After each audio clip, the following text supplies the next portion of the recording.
screen on your screen right now? Here we go. We are recording. Okay. Okay, so this is an introduction to Spies.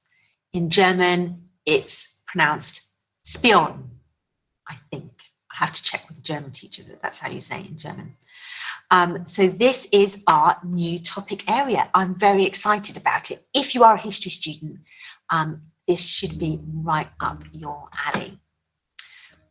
We are going to be looking at silent cinema as a film movement, and we have a critical debate to look at, which is the debate between realist filmmaking styles and expressive filmmaking styles. So your questions that pop up on this exam paper could be about how you recognize this as a particular film movement. And also the questions could be about realism and expressionism. But again, you've got those on top of all of our elements of form. So you could get a question just about cinematography or mise en scène or context or representation. Don't forget. So this is on your component 2 paper, which is the paper that I mark for the exam board, by the way. In component 2, you have your world cinema topic, which is Pan's Labyrinth and City of God. You then have, so that's your big essay question at paper. You then have 3 short answer questions that are just about one film. And those are documentary, Stories We Tell, and that is going to be silent cinema and German expressionism for Spies for us. And the final one we haven't studied yet is about experimental filmmaking, and we are looking at the French New Wave for that topic. These are one film questions, so you only have 30 minutes to respond for this one. So it's a 20 marker, and it's half the size of the films, of the questions where we have 2 films going on. It just means that our introductions are going to be much shorter. We need to get into a sequence much faster. We don't have time to muck about at the beginning of these essays. It's very tempting to do really long introductory statements for them, but we need to crack on a bit quicker with these short answer questions. These are the types of questions that you could get asked for this particular paper. These are some past questions here. Discuss how far your film reflects context. A similar one for aesthetics.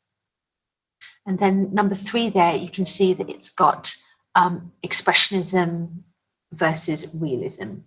So the look of an expressionist film against the look of a realist film. How does our film fit into that landscape? And this is from last year's paper. Really interesting, the one that popped up here. We have an editing question for Spies. Editing was central to the visual storytelling of silent cinema. Or the second question, explore how your film might be considered as a realist or expressionist cinema. Okay. So just goes to show that editing questions popped up. That editing question could pop up because it's an element of form, could pop up for any film that we study. So form, if you remember, comes in every film. And then we have different topic areas on top of it. Okay. For this particular slide, I want us to look at bullet point number 3 here. Silent period saw filmmakers working to develop film narrative and film form to communicate ever more effectively through purely visual means. So what the example wants us to consider here is that with the lack of sound in the film, there are other, there's the actors don't tell you what they're thinking or feeling. That means that we have to analyze the constructed elements to glean what the narrative is and what the characters are thinking and feeling because of the lack of dialogue. Now that means that we can it gives us actually a lot more ammunition to unpick the mise en scène or the cinematography, because we don't get the speech element to it. We don't get music to anchor our emotional response. We just have to go on the visuals. So what we're going to do is we're going to start today with a consideration of what was going on in terms of filmmaking before German Expressionism. So we're looking at the mid-1920s for this Expressionist movement to come in. But what I wanted to start with was the really early days of filmmaking. What we need to remember when we're looking at these films that we're going to be analysing for this unit, everything was new. Cutting to a close-up, experimenting with a camera angle, that was new and exciting for the time, okay? So everything they were doing at this time was kind of like an experiment. It will become clear as I go through. So we're going to start by looking at what was going on in film in the really early days. This is like how film came to be. It was a marvel. It was a marvel of this new scientific age. So we're talking about like the 1880s, 1890s is when this experiment of making moving pictures became available for the public to see. This idea of moving pictures was something quite spectacular.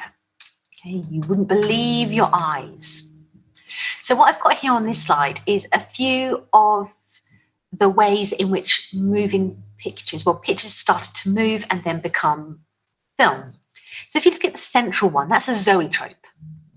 You might have had something like this as a child. You might have played with it. It's this idea of like you had still images on a strip, and then you spun the zoetrope, and if you look through the slits, it would look as if the horse was running or the man was dancing. It's a similar effect to a flip book. Those of you that do art moving image, you would have done some exercises with flip books, I think. And what that is it's showing us, reminding us that all film is a series of still images. When you look at a film reel, it's a strip of still images. Your brain is connecting the dots. The images are moving so fast that your brain is making the connection, making the illusion that it's real, that it's actually moving. But what's happening when we're watching film is we are watching a succession of film stills. So over time, we have had an increased amount of frames per second. In the olden days, when film was first starting to be an experiment, to come alive, it was a low amount of frames per second, something like 16, which meant that the movement was slightly unreal. And now we have more frames per second. It appears to be more fluid to our eye, to our movement. So as we can see, we've got the zoetrope there. That was a really basic sort of like illusion of movement. And then if you look to what it looks like, a casino sort of like thing. You've got the people sat around and they're actually looking into a machine. It looks like they're on a slot machine, like they're playing the slots in Vegas, but they're looking into a slot machine there. You can see the little eye holes. And I'm going to show you on the next slide what type of thing they would have been looking at. Okay, so what you would have done is you would have put your money in, and then you would have looked down into the mechanism, and you would have seen sort of like a funny little moving image on repeat. Okay, so it went from a zoetrope to a mutoscope, and then in comes Edison and develops it into a kinetoscope. Now, the kinetoscope meant that you could take these like short little moving pictures on tour, whereas beforehand you can see that they're quite big sort of like units, and they would have been like on piers or in sort of like part of like an attraction, a permanent attraction. Whereas if we look to the other side of the frame here, you see that as a picture of what looks like a fairground. That's the type of environment where you would have seen a moving picture in the early days. It would have been in like a tent or in a touring, a touring sort of fairground type of fair. And you would have seen short, like moving image films as part of a spectacle, an amusement, something like this. It was called the cinema of attractions. That's what early cinema was called, a cinema of attractions. So you can see that top image there. That's a picture of a man like having a look into one of those mutoscopes. And then if you look at the little images at the bottom, they look like GIFs, but they're not GIFs. They are images from a kinetoscope or a mutoscope. So, and these are the most famous ones that we have. Okay, we have the kiss. There you go. Look at that man's going to fluff up his mustache like that and give the lady a lovely big wet kiss. And then we have the dancer. And then the last one, that is called the sneeze. There he goes. And it might not seem too spectacular to us. Why would you pay your money just to watch those images? But it was this idea that they were moving that made it spectacular. They're just doing ordinary, everyday things. But if you can imagine that this would have been the first time that these types of image would have been captured for us to look at. I quite like that kid. I like the way he just kind of like does that with mustache, preparing the mustache, ready for a big smacker. Mwah. There he goes. So it's very normal, everyday things, but it's the illusion of movement that made it something worthy of watching. Little things such as if you look at the dancer, the way that her dress moves, the reaction of the man in the sneeze, the very sort of like the natural and intimate moment in the kiss. The cinema of attractions wasn't about narrative.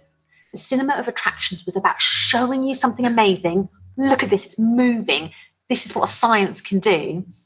And it was about kind of documenting what was going on around us. Okay, it wasn't about telling stories at this point. It was just about showing you the world. There is another really famous one that was called Feeding the Baby. And it was just a family, and there was the baby there, and they were just feeding the baby, and it was cute. The baby there, I think there was a kitten roaming around in the background, but also you had in the background, like it was outside, so you had the wind blowing in the trees, and the woman's like hat, the feathers in it were moving around in the wind. This idea of the moving image was enough to make it spectacular. And that's what people tend to do. If you have an ability to record something, like you have one in your pocket, the type of thing that you record is going to be your family, your friends, what's going on in your world. You tend not to pick these up and be like, I'm going to make a story. A particular type of person that will pick this up and be like, I'm going to use this device to make a story. What we tend to do is we tend to capture reality. Can you write that phrase down? This idea of capturing reality is our first instinct when we are given the opportunity to record something. That's a phrase, if you remember from documentary, capturing reality. That is our first instinct, really. I'm going to show you a clip now of one of the very, very famous films from the cinema of attractions. It was made by the Lumiere brothers in 1896. So I'm going to show it to you, and then I'm going to explain why this was quite controversial in 1895.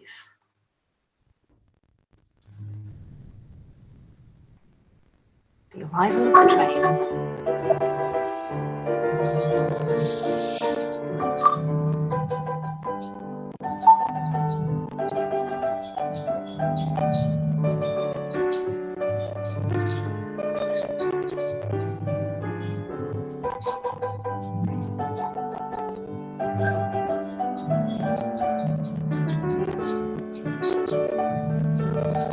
So this is capturing an everyday event.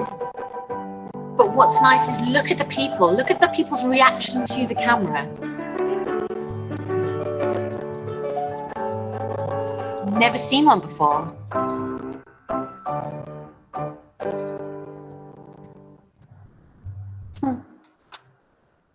So that was famous. Now, this is a kind of a myth. We're not really sure if this is true, but apparently, mythologically, allegedly, people when they went to go and see that particular short in the tent in the cinema attractions, seeing the train from, look at the perspective that the Lumiere brothers put there. They didn't put it head on, they put it to the side. So the train is coming in towards the camera. People thought that they were going to get hit by a train, and they ran out of the cinema screaming. That's allegedly what happened when people first saw this. We don't know how true that is, but it's this idea of the directors starting to think about, okay, if I place the camera here, then I'm going to get this perspective and it's going to have a different emotional response. And the other thing that's worthy of note with these early films, the Lumiere brothers here, is that other people are looking at the camera. Look how fascinated they are, just the everyday people around them. What the Lumiere brothers did in the early days of filming, they made films like The Train Arrives at the Station and Workers Arrive at the Factory. It was everyday people doing everyday things, but there was always lots of movement in the frame. Okay, I've got another one here. So the Lumiere brothers soon went from documenting or capturing reality to playing around with narrative. This is a little short story called The Sprinkler.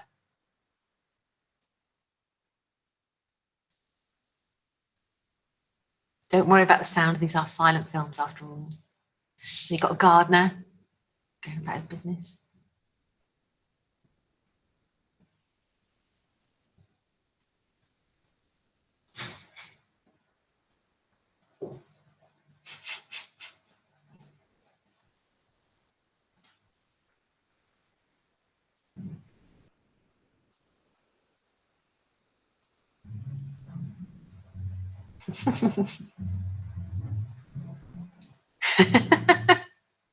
There we go.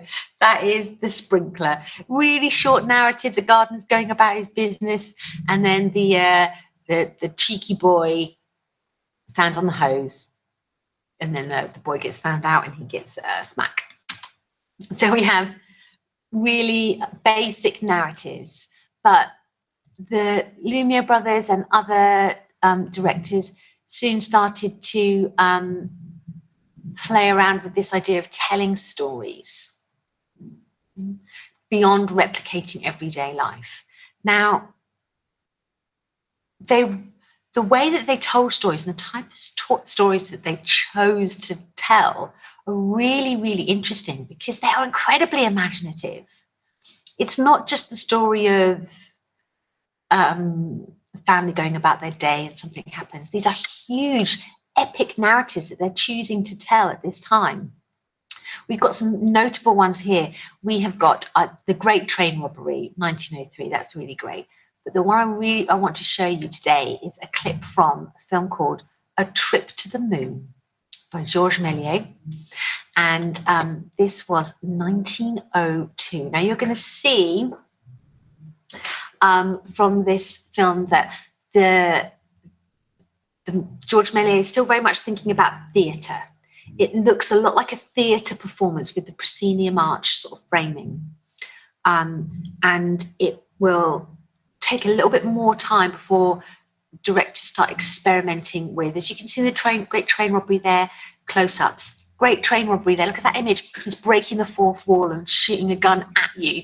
We always talk about breaking the fourth wall is this amazing invention, but it's actually, look, 1903, there it is, it's happening already. Sorry, I digress. Let's have a look at a little bit of A Trip to the Moon. You are going to love this. It's bonkers. Just going to skip to a worthy spot.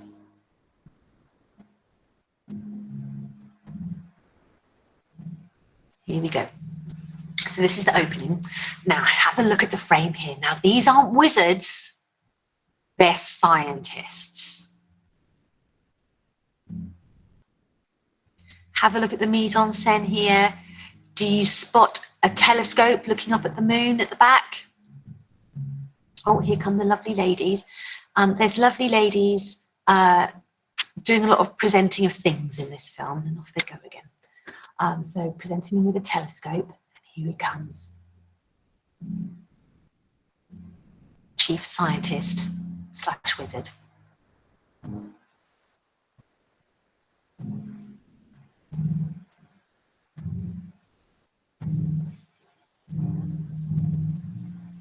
He is presenting his plan to build a rocket to take them where? To the moon. Okay, I'm just going to demonstrate on the board. There's the Earth, there's the moon. And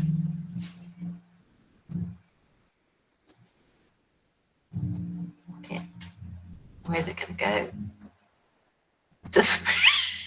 That's the plan. Okay, I'm going to skip along to where they get in the rocket and get shot out of the rocket and go to the moon. This scene goes on for a bit. You can see me scroll along the bottom, and there's a lot of them posturing. Here we go. So they build a rocket. Here we go. This is the completed rocket, and this is the ceremony of them getting in the rocket, and they're going to physically, it's like a big cannon, they're going to get shot out of this rocket and go to the moon. Surrounded, of course, by lovely ladies presenting them with things. Here comes the rocket.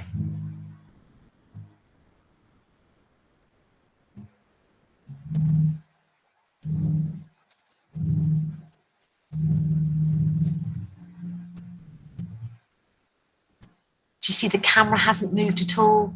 The camera's very static, and the action is just sort of like unfolding in front of the camera. The framing isn't amazing. Can't quite see everything that's going in, but you can see them. Look, there they go. They're getting into the rocket. Look.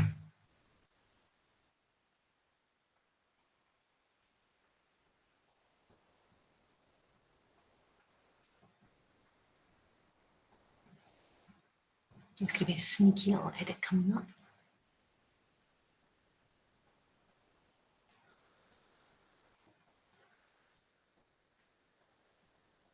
See that?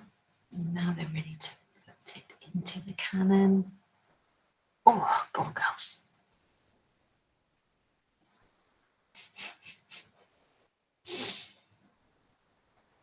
Here we go, change of perspective.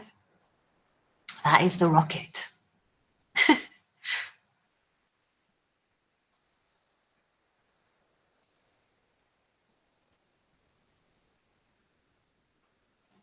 And poof, there they go. Here comes the famous shot.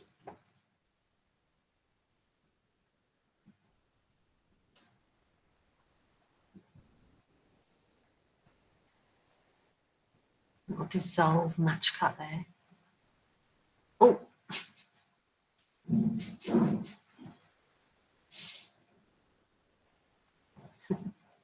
So the man in the moon got a rocket to the eye, and then here they come. This is what Georges Méliès, 1902, thought the surface of the moon would look like. There we go. I could easily sit here and watch this all day, but we've got other things to do. Okay. So we can see then that directors starting to play around with narrative.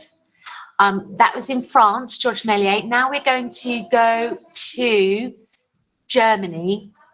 This is Danish, sorry, with Ernst Lubitsch. And we can see this is 1919 now, so we're getting closer towards our German Expressionist era. And this is a clip from a very famous film called Madame du Barry. And I'm just going back a couple of frames. Okay, so we're starting to get linear narratives. These films by Ernst Lubitsch were lavish costume dramas. They're called costume film. So these lavish costume dramas started to become quite popular in Europe, telling, you know, stories from literature onto the big screen. And these films started to become more like full-length films. I'm just going to show you a little bit of Madame du Barry as an example of Ernst Lubitsch's costume film. Here she is. Let me just find an appropriate spot. Oh, here we go. It's set during the French Revolution. Here we go. So this is the palace at Marseille, and they're having a very grand party.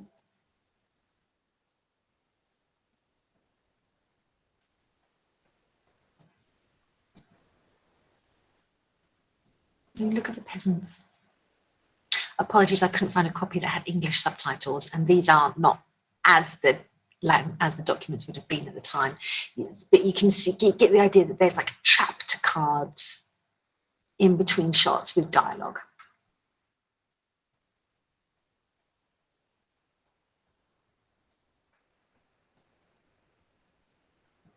Here we go, the lavish costume drama. Can you see now that we're starting to get this idea of the camera being part of the experience? That, you know, the director obviously had this amazing costume and wanted to establish its lavish nature. And here we go, we get that pan up. And you can see there with the edit, it's replicating the action of the doors opening, the reveal.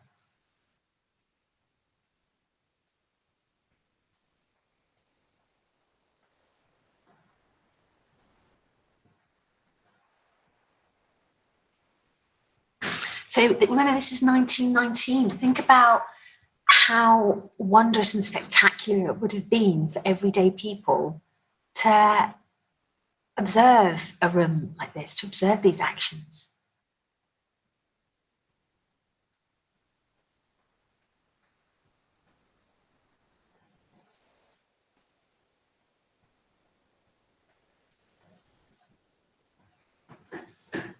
Here she comes, here's our girl, I think. This is her, Madame de Barry.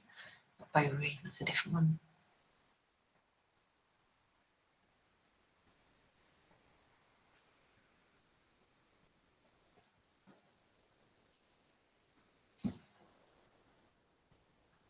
Okay, I'm just going to skip to a little bit further on.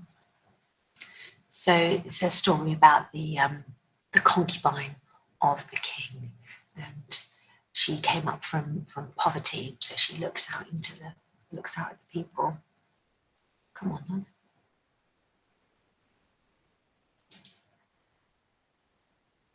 Oh, you get the gist. This isn't the most interesting one I want to show you today anyway. I want to skip ahead in time. This is what I really want to show you. Une chienne andalou by Brunel and Dali. So I don't know if you've heard of Dali. This guy, have you seen these pictures before? He was a surrealist artist.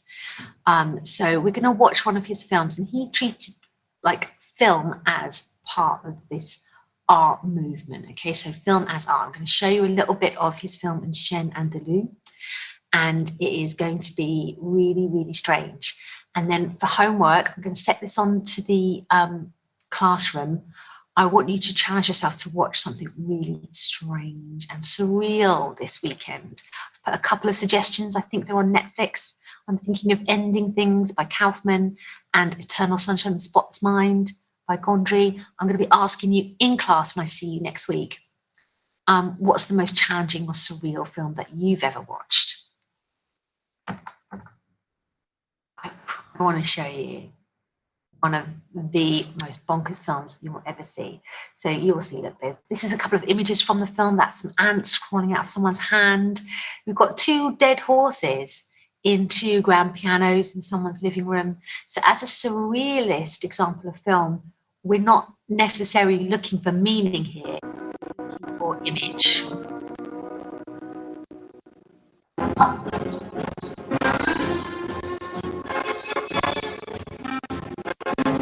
Just looking for the right spot.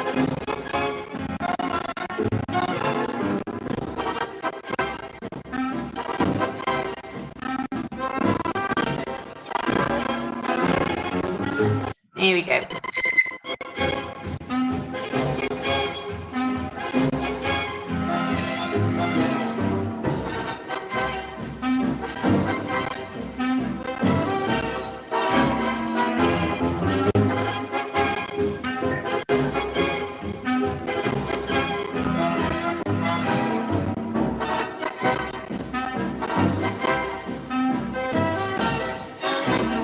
Oh, it's not real.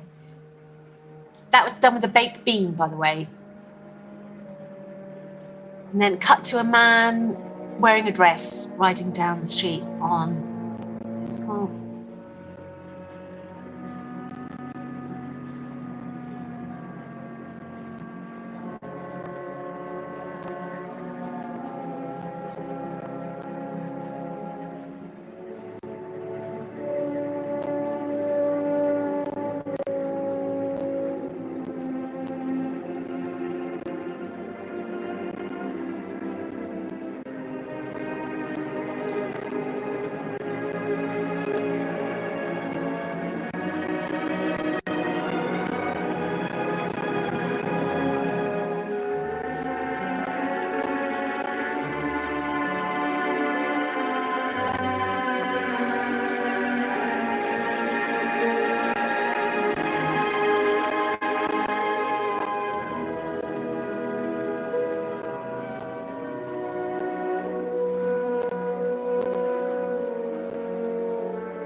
Okay. Just to give you a little flavour there of what types of films were around in the era that we're going to be looking at. So we have this artistic film movement, surrealist film movement, which Dali was part of. But we've also got these really epic costume dramas coming around at the same time.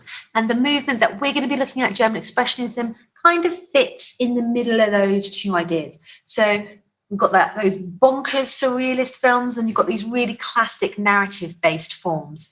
And so German Expressionism uses a lot of the imagery and some surrealist ideas, but they are trying to tell us a story at the same time. So we've got experiments with narrative, and we've got experiments with visual, both all coming together in German Expressionism. So what I think will be fun for you to do this weekend, because we've just had an assessment, so we need a bit of a relax for you. So what I think I'd like you to do is to watch something this weekend that is challenging, that is a bit strange. I've put a couple of ideas there if you're feeling stuck, but our first discussion point when I see you next week, and I'm going to see you online, I think, on Tuesday morning for 3 hours. We're going to be looking at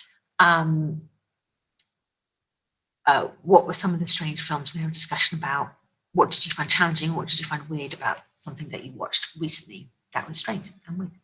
Okay, and we're going to start with some context work for German Expressionism. All right, that is it. That is it for today. Thank you for your time and patience. I'm going to go and do the register now. You guys get to go and have lunch, and I will see you online on Tuesday. Goodbye, everyone.